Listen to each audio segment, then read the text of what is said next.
Hello! Wait, what? Oh! Hello! Seamus here? Did you guys like talking about the armour of God the last few weeks? Me too! But guess what? Every good thing comes to an end. And this week is the last week of God's armour. You know what that means? It's time for the weapon. Do you want to make a weapon? Then come to Children's Church this Sunday. It's time for you and me to go to battle. I'll see you on Sunday. Bye! Hello, Josh Levenhagen here. Welcome to your weekly parent resource and devotional video. Just a reminder, we are having Children's Church this Sunday at 11 a.m. on Facebook Live, and all of your materials are in the lobby. This is our last week studying the armor of God, and we have come to the final piece, which is the weapon. Your kids are going to want to do these activities, and I'm going to love to see how they enjoy them and how they put them together. So if you have not picked up your materials yet, they are in the airlock. Message me. I will message you about my availability this weekend. I'm free all weekend to come over to the church and unlock the door so you guys can pick up your materials. Let's take them all. Sam and Angela have been doing so much work on them. Let's take them, let's use them, let's stay engaged, and let's do Children's Church together. All right, so we've decided to start focusing on one parenting resource every single week. And this week, I decided it would be a perfect opportunity to release another parent guide to you. This may be the most interesting one we've done yet. It is the official parent's guide to Minecraft. For those of you who aren't familiar, Minecraft may be the best-selling and most popular video game of all time. Since 2010, it has simply built in popularity, and it keeps getting updated with every new game system that comes out. The thing is, though, is that your children may not necessarily be into playing the game the way it was originally designed. Now, thanks to the game's amazing diversity and versatility, Minecraft comes in many forms now. There's survival, there's player versus player, there are mini games, there's creative mode. There are a lot of different ways to play the game. Matter of fact, our youth group, Fusion, has its own Realms account that we have been playing on, and we have been building ourselves our own little village and using that time as an opportunity to connect with each other, for the leaders to connect with the students, to celebrate birthdays during the lockdown by throwing parties inside the server. So this game is incredibly diverse, and it is an amazing tool for learning, but it can also have its drawbacks. The game can be extremely addicting. I can attest to this, and my friends can as well, to how addicting it can be for me.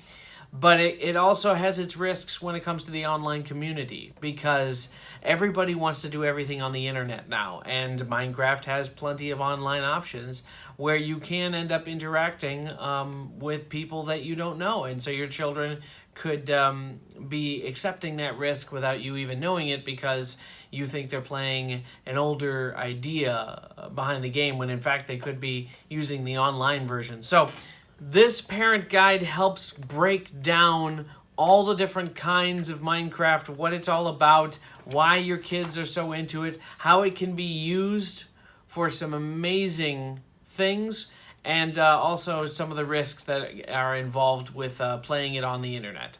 So check out the Parent's Guide to Minecraft. I will have it in the lobby, and I'll be sending it to you guys digitally. So our devotional this week comes from 1 Corinthians chapter 13. This is a passage that is quoted constantly by everybody for every occasion. As I get closer to my wedding, it definitely came across my path as a potential scripture for my wedding ceremony. But I think this crisis brings a whole new light to this passage, especially in two different ways. So I'm going to read it to you guys real quick, and then we're going to dive in. Love is patient. Love is kind. It does not envy. It does not boast. It is not proud. It does not dishonor others. It is not self-seeking. It is not easily angered. It keeps no record of wrongs. Love does not delight in evil, but rejoices with the truth. It always protects, always trusts, always hopes, always perseveres. Love never fails. I memorized that passage a long time ago when I was a teenager.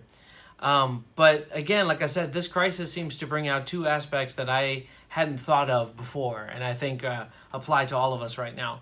One, it reminds us of aspects of God that we haven't been thinking about for a while. We've been in our hunker down mode, and I think a lot of us have not really been giving God credit for how much he can go through along with us, and how much he is there with us, and how much we can take from our relationship with him because of how good he is.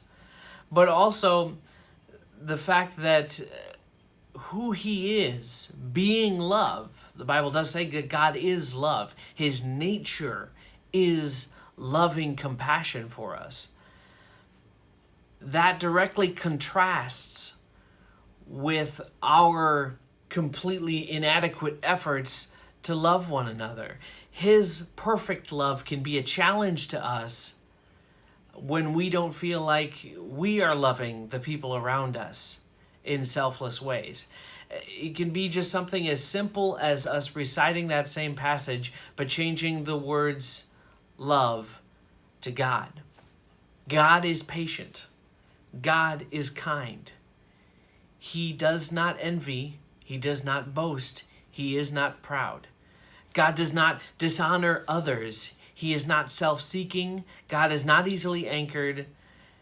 God keeps no record of wrongs. God does not delight in evil, but rejoices with the truth. God always protects, always trusts, always hopes, always perseveres. And that can not only be like a challenge to us in the areas that we are trying to love on the people around us right now, but it can also be a comfort to know that in these areas that we struggle, God's love is perfection. And at least we know that the way we will be treated by God is going to be perfect and wonderful and complete. God bless. Stay safe. I will talk to you guys on Sunday for Children's Church. Bye-bye.